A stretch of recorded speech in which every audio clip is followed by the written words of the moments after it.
बच्चों, कैसे हो आप लोग।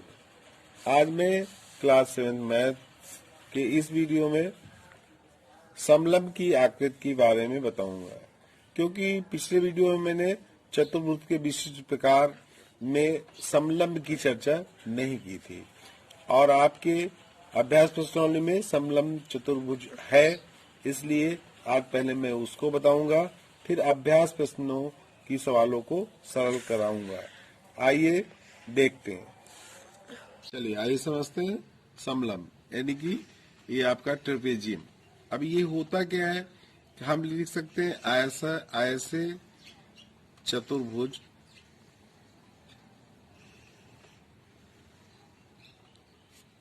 ऐसे चतुर्भुज को जिसकी सम्मुख भुजाएं आमने सामने की सम्मुख भुजाएं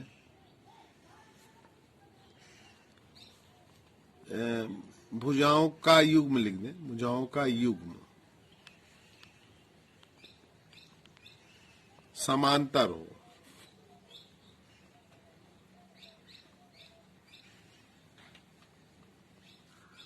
उसे समलंब कहते हैं।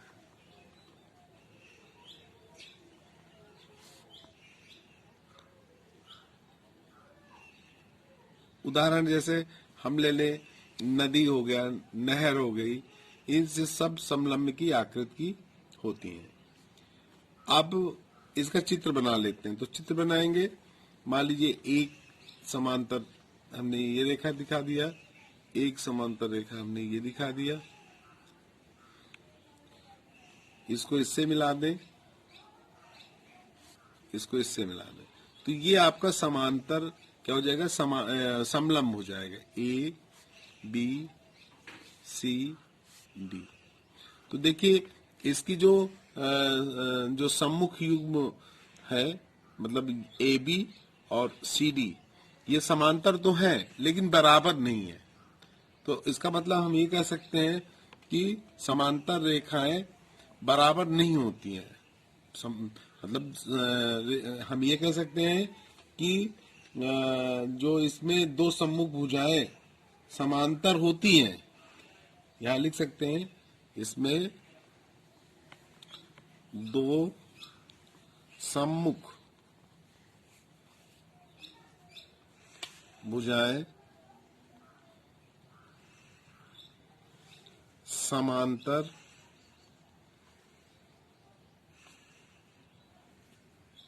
होती हैं, परंतु समान नहीं होती है।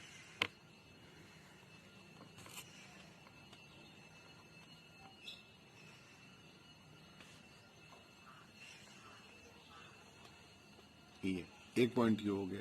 मान लीजिए ए बी भुजा को हमने ए दिखा दिया, इसको बी दिखा दिया, इसको सी दिखा दिया, इसको डी दिखा दिया। तो अगर इसका हमें दूसरा अगर परिमाप निकालना है, मान लीजिए परिमाप ज्ञात करना है, परिमाप, तो परिमाप हो जाएगा, परिमाप माने सभी भुजाओं का योग, यानी कि A plus B plus C plus D, ये हो जाएगा आपका परिमाप, यानी कि सभी भुजाओं का योग हो जाएगा। तीसरा, जब हम क्षेत्रफल निकालते हैं, समलंब का क्षेत्रफल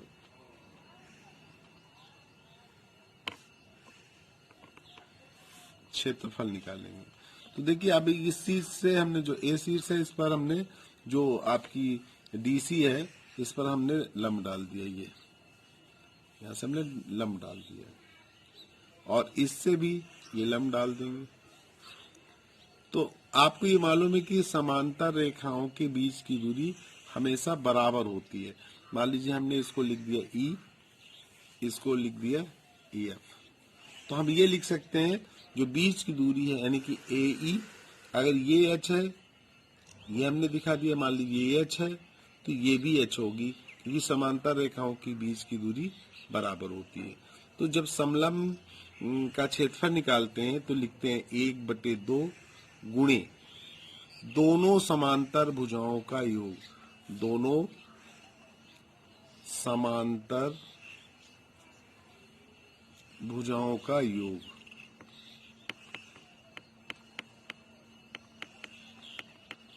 ये लिख देंगे, ऐसे ब्रैकेट लगे, क्योंकि दोनों भुजाओं का योग करना है और गुणे होता है ऊंचाई।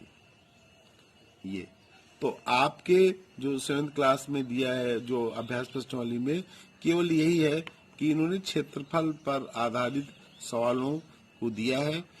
इससे आगे का अगली क्लास से पढ़ेंगे। तो ये देख लीजिए, इसके अकॉर्डिंग ये क्या हो जाएगा, दोनों समांतर भुजाओं का योग। तो इसमें ए बी और ये आपका सी डी, ये समांतर भुजाएं हैं, तो लिख देंगे A B plus C D लिख देंगे, और इनटू ऊंचाई हमने एच दिखाया है तो एच लिख दिए। तो ये क्षेत्रफल हो गया। अब आइए अभ्यास प्रश्नावली को, सवालों को समझते हैं और लगाते हैं। चलिए आइए देखते हैं।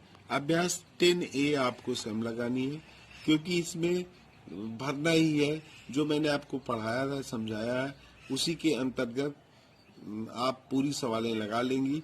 यदि अगर कोई दिक्कत होती है तो उसको पूछिएगा। हम 10B से शुरू करते हैं।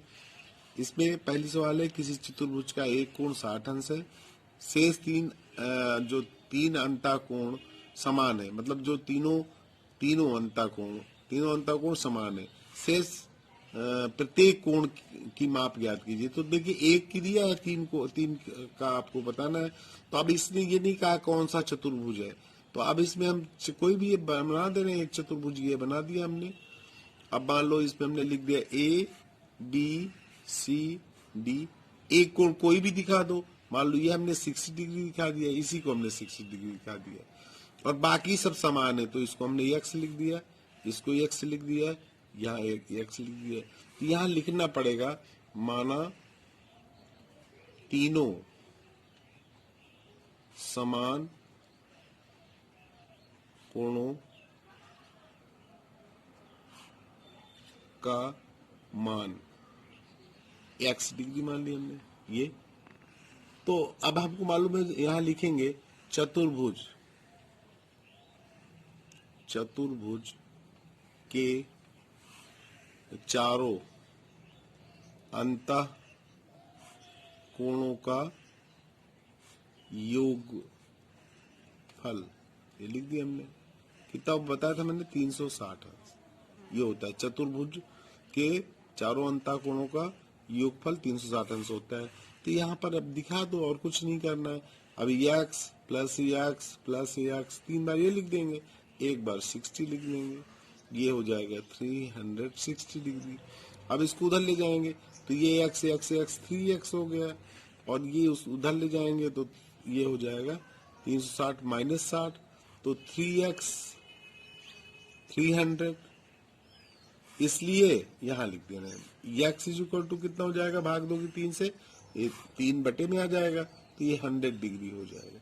यानी कि जो और कोण, जो समान कोण है, जो ए आपका कौन सा बनता है, ए बी डी, चाहे लिख सकती हैं, कोण ए बराबर 100 डिग्री लिख दो, कोण बी बराबर भी 100 डिग्री हो जाएगा, और कोण आपका डी एक्स लिखा है तो कोण डी बराबर भी 100 डिग्री हो जाएगा, और जो कोण सी आपने दिखाया वो 60 डिग्री का ही है। अब इनका योग करेंगे तो 360 ही आना चाहिए। चलिए अब सवाल देख लेते हैं, अगली सवाल देखते हैं।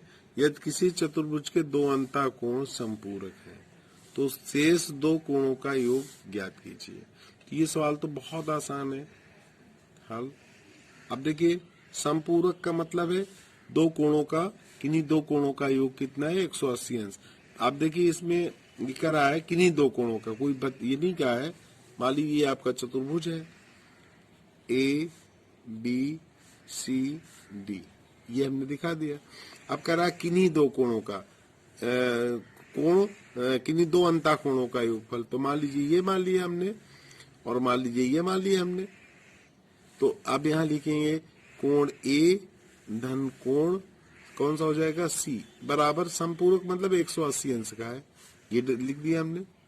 तो ये कह रहा है कोण बी धन कोण डी, दोनों के युग साथ पूछ रहा है, बराबर क्वेश्चन मार्क, ये कह रहा है, ये पूछ रहा है।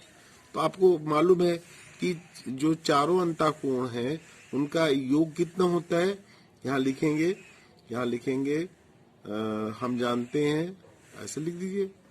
हम जानते हैं कि कोण ए धन कोण बी धन कोण डी बराबर होता है 360 अंश चतुर्भुज में। तो अब जो मालूम है, अब यहाँ लिख देंगे। हमें क्या मालूम है? कोण ए और हमने दिखाया सी, तो ए सी एक साथ लिख दीजिए। ए और सी मैंने इसमें दिखाया ही नहीं है। कोण बी कोण सी इसको कर दे रहे हैं और धन कोण डी कर दे रहे हैं। लीजिए, तो कोण अब इसमें आप भी ऐसे दिखा सकते हैं, यहाँ दिखा दे रहे हैं। तो आप एक साथ लिख दो, कोण ए धन कोण सी, ये लिख दिया। प्लस प्लस में ही है, दूसरे में लिख दिया हमने कोण, कौन सा बचा आपका?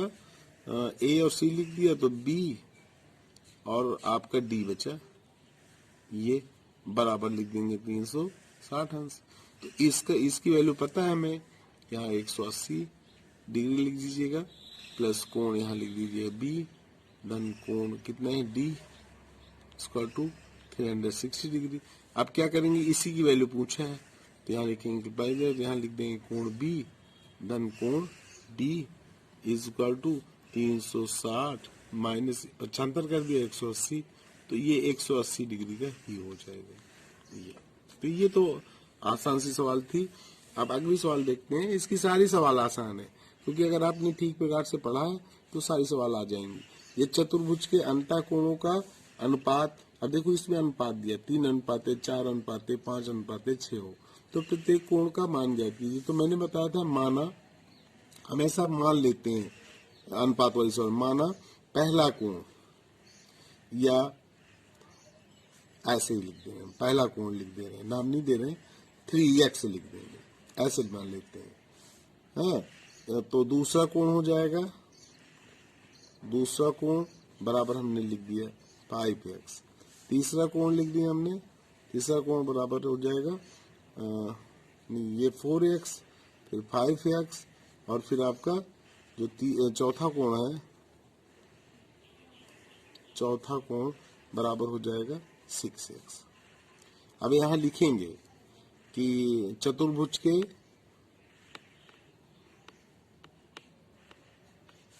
चारों अंतः कोणों का योगफल कितना होता है?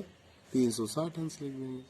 तो आपको कुछ नहीं करना, सबको जोड़ देना है। यहाँ लिखना है 3x plus 4x plus 5x plus 6x equal to 360 degree. तो इससे x की वैल्यू पता हो जाएगी।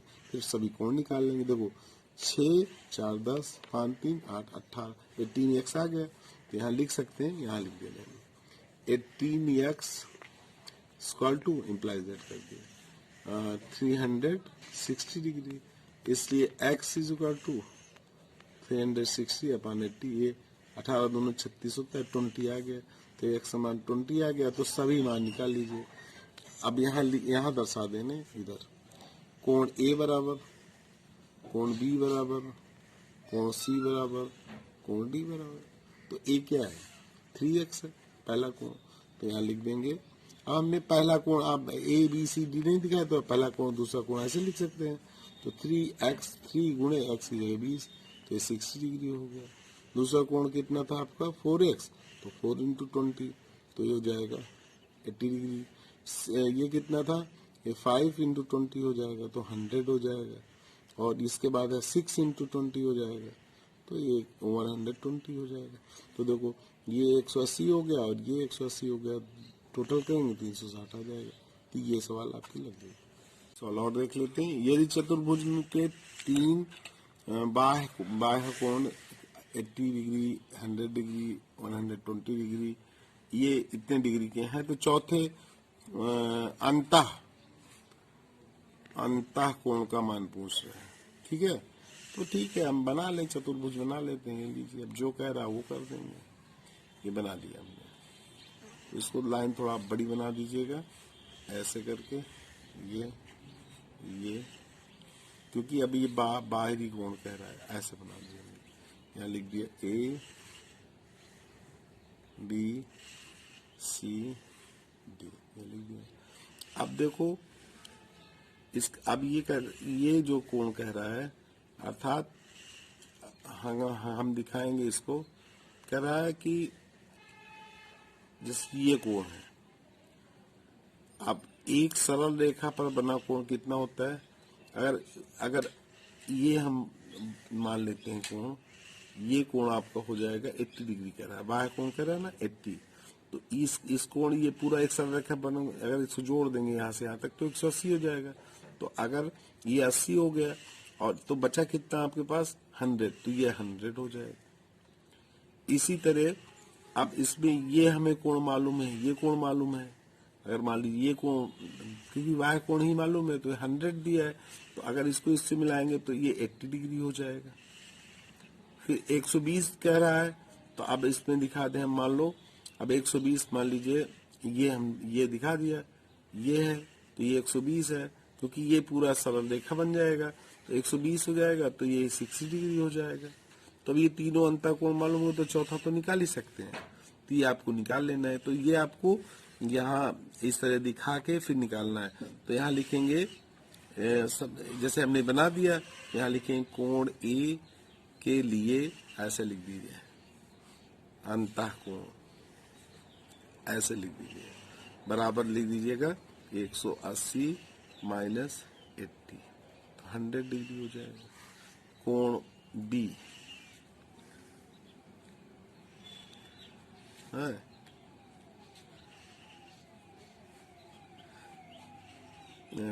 कोण बी बराबर फिर वही चीज लिख देंगे 180 माइनस 100 है, बाहर कोण 100 है तो 80 डिग्री हो जाएगा। इस तरह करके कोण सी बराबर ऐसे निकाल लेंगे 180 माइनस जो भी आपने किया है, कितना 60 था तो 60 कर देंगे, ये 120 है, 120 ये आपका 60 आ जाएगा, ये निकाल लिए।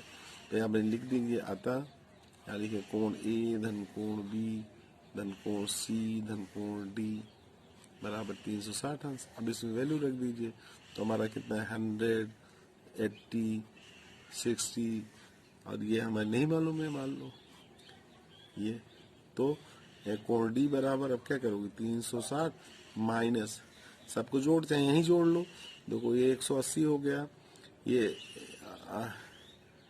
180 और ये 180 में 60 और जोड़ देंगे तो 20 जोड़ेंगे तो हो जाएगा 200 और 40 बचा तो 240 हो गया, 240 घटा देंगे तो कितना हो जाएगा 0, 6 में 4 गए 2, 3 में से 2 गए 120 डिग्री आना चाहिए, ये आंसर हो जाएगा।